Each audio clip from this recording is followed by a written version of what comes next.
India news Haryana, अपनी बोली अपना चैनल।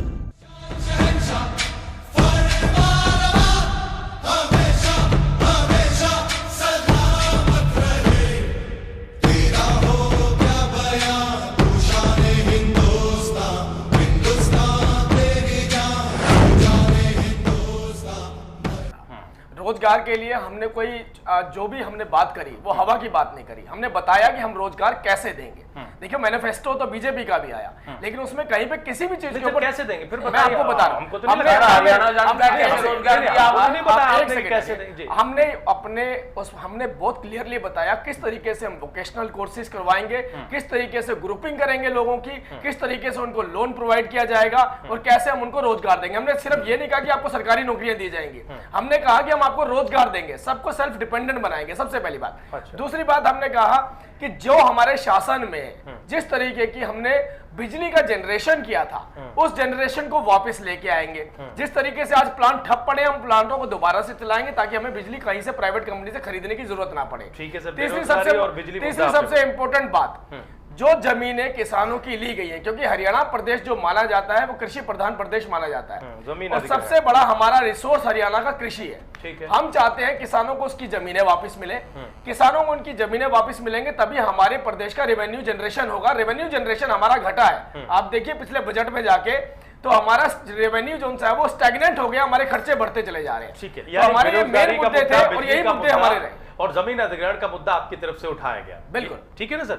ठीक है। चंदीला साहब, आम आदमी पार्टी की तरफ से कौन सा मुद्दा लोगों के बीच ले जाया गया भ्रष्टाचार के अलावा, क्योंकि भ्रष्टाचार का मुद्दा तो हमने दिल्ली में देखा था। देखिए तो जवाहर जी ने पहले एक पंक्ति कहना चाहता था सर, बहुत संक्षेप में पंक्तियां शुरू हो गई तो जेटली जी ने कहा कि वो युवाओं को रोजगार देना चाहते हैं और वो बिजली के उत्पादन पर बड़ा विशेष ध्यान देंगे और सारी बात। मैं ये कहता हूँ लोकदल राष्ट्रीय इनेलो के नाम से कह रहा कि किस तरह का रोजगार वो देंगे तो सर हरियाणा आरोप प्रत्यारोप जो कह रहे थे पहले सर चंडीगढ़ से कि आरोप प्रत्यारोप बहुत हुआ है। अपना विजन बताइए सर, आप क्या हमारा विजन, अगर आप आते हैं तो क्या करेंगे? हमने ये कहा करेंगे और कैसे करेंगे। हमने ये कहा है इस देश के अंदर यही समस्या है, ये कोई नहीं बताता है कि करेंगे कैसे। आम आदमी पार्टी का जन्म ही आंदोलन के भ्रष्टाचार विरोधी आंदोलन के कारण हुआ है।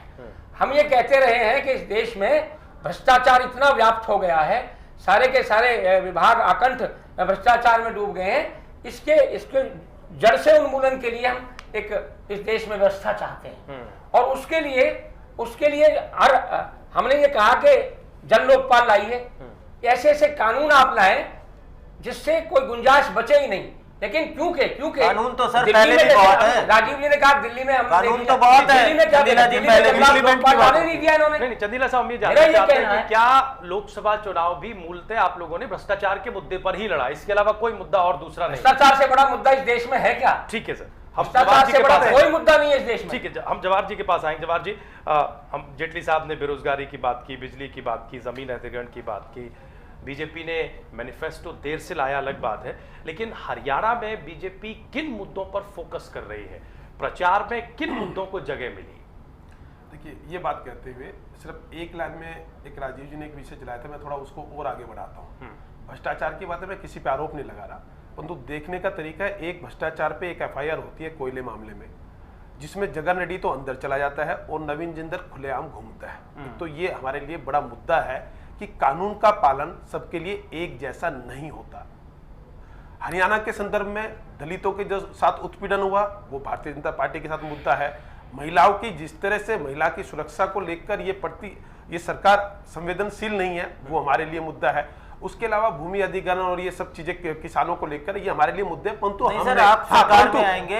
हमने इनके रास्ते भी बताए। आप सरकार में आएंगे तो दलितों का उत्पीड़न बंद हो जाएगा या होगा तो किस प्रकार होगा? मैं वही बताना चाहता हूं। ये भी आरोप हो गया। आप बताइए कि आप सरकार में आएंगे तो क्या करेंगे और किस प्रकार करेंगे? अब जैसे देखिए, ये है विश्वसनीयता की बात। जब पिछली बार हमारी सरकार थी तो हमने अपने उसमें कहा था कि हम 1 करोड़ लोगों को रोजगार देंगे, परंतु हमने दिए 1 करोड़ 21 लाख लोगों को रोजगार। उस मामले में हमारी विश्वसनीयता है। आप कहेंगे आपने विकास कैसे बढ़ाएंगे? जब हम आए थे तब हमें 4% के आसपास विकास दर मिली थी, हम छोड़ के गए थे 8.5। तो ये लोगों को ये पता है कि ये लोग जो कहते हैं वो करते हैं, और उसके लिए हमारा पास विजन है। किसानों की आय कैसे बढ़ेगी, इसके लिए नरेंद्र मोदी जी ने बड़ा स्पष्ट कहा है कि जैसे ही कोई फसल उगेगी तुरंत सैटेलाइट से सर्वे होंगे, 6 महीने बाद हमारे पास क्या और किस मात्रा में पैदा होने वाला है उसका हमारे पास पहले ही पता चल जाएगा। अगर कोई चीज कम है तो वो आज ही खरीदने की प्लानिंग हो जाएगी, अगर कोई चीज ज्यादा है अभी बेचने की प्लानिंग हो जाएगी। उन्होंने बताया कि किसान की आय कैसे बढ़ेगी, टपका जो पानी की व्यवस्था है उसके माध्यम से, जहां आज पानी नहीं है, खेती जब बंजर है, 1 एकड़ में 5 लोगों को रोजगार मिलेगा, ये हमने बताया। महिलाओं की सुरक्षा के लिए एक टास्क फोर्स बने, ये हमने बताया। इसके अलावा रोजगार उपलब्ध हो तो हम कम रेट ऑफ इंटरेस्ट पे जो उद्योग होंगे वो डेवलप हो सके, इंडस्ट्री को कम रेट पर ब्याज देंगे, ये हमने अभी उसको कहा है। इसके अलावा हम लगातार कहते हैं कि जितने भी सरकारी कर्मचारी है, बाकी लोग हैं, उनके साथ न्याय हो। तो जिस तरह से हम पंजाब में और जो हरियाणा के कर्मचारी मांगते हैं कि वो कहते हैं हमें पंजाब के अनुसार वेतनमान मिलने चाहिए, भारतीय जनता पार्टी वो देने वाली है। तो हर विषय पे भारतीय जनता पार्टी के पास एक विजन है जिसको लेकर हम करेंगे, और हमने करके दिखाया है। ठीक है सर। ठाकर साहब, आप किस मुद्दे को लेकर सर चुनाव में गए?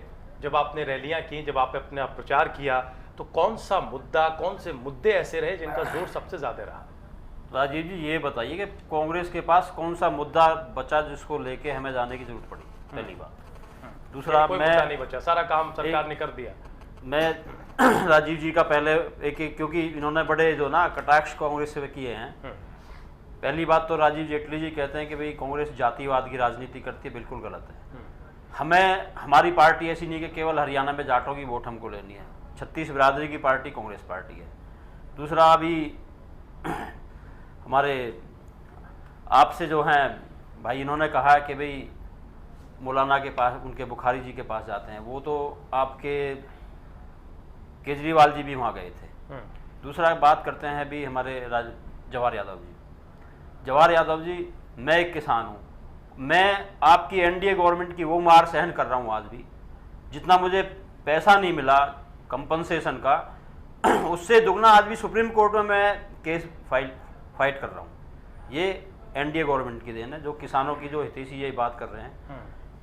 जो कैपिटल गेंस टैक्स जमीन पे जिन्होंने लगाया, किसी पार्टी ने नहीं लगाया, वो केवल बीजेपी की देन है। सर 2014 के, आप 2014 में सर कांग्रेस क्या करने जा रही है, ये प्लीज बताइए। आरोप प्रत्यारोप नहीं, इनको ये जो आईना तो देखिए बहुत ज्यादा हो चुका है। सारा बोला जाएगा क्योंकि सवाल हमारे पास बहुत है और वक्त कम है, पैनल भी बड़ा, आप सब जानते हैं। डॉक्टर साहब, आपका स्टैंड कहां पर है? तो ठीक है, इन्होंने किया, हमारा डेवलपमेंट पे है। देखो जी, बिजली के परमाणु संयंत्र हो या थर्मल पावर हो, वो हमारे सरकार ने दिया है, और सबसे सस्ती किसानों को बिजली हम दे रहे हैं। सर आगे आओगे तो क्या करोगे ये बताइए। आपने जो कर दिया वो जनता ने देख लिया, उसको देख के आपने उसका प्रचार प्रसार भी किया। भूपेंद्र सिंह हुड्डा सीएम जो आपके हैं, उनके नेतृत्व में आपने चुनाव लड़ा, आप जनता के बीच गए। जनता आपको दोबारा क्यों चुने, उसके लिए आपने जो जनता को बताया वो हमें बताइए। जो हमारी अगर आप आएंगे तो क्या करेंगे और जनता की भलाई के लिए, और क्या क्या आपने सोचा हुआ है? अमित जी, जो हमारी बेटर डेवलपमेंट है उसके पीछे, उसको लेके हम किसानों की, जनता के बीच में गए हैं। वही हमारा मुद्दा मेन रहा है इलेक्शन के अंदर। ठीक है, और उसी के दम पे हम जीत के आएंगे। ठीक है, हम जरा अनुज जी को, इसी में ना इंपॉर्टेंट है एक लाइन और, जैसे हम क्या करेंगे, तो समुद्र तट के पास रहने वाले के लिए हमने सागरमाला बनाया है, जिससे वहां पोर्ट हो और वो हो। सरदारों को भी आपने भगाया वहां से जी, जवाहर जी, सरदारों को भी जाड़ा आपने यहाँ से, वहां से ये भी कही है। 1984 के 5000 नहीं, जवाब लोगों को उसकी बात है। डॉक्टर साहब, हम भी कहेंगे कि आप सरदारों को भी आपने भगाया है, इसलिए सरदारों को भी आपने भगाया। 5000 सिखों को क्या कत्लेआम हुआ उसकी चर्चा, बिल्कुल इसकी चर्चा मत करिए। तो मैं इस माहौल में भी पॉलिसी की बात कर रहे हैं। अनुज जी को चर्चा में लाना चाहते हैं, एक लाइन पे बस।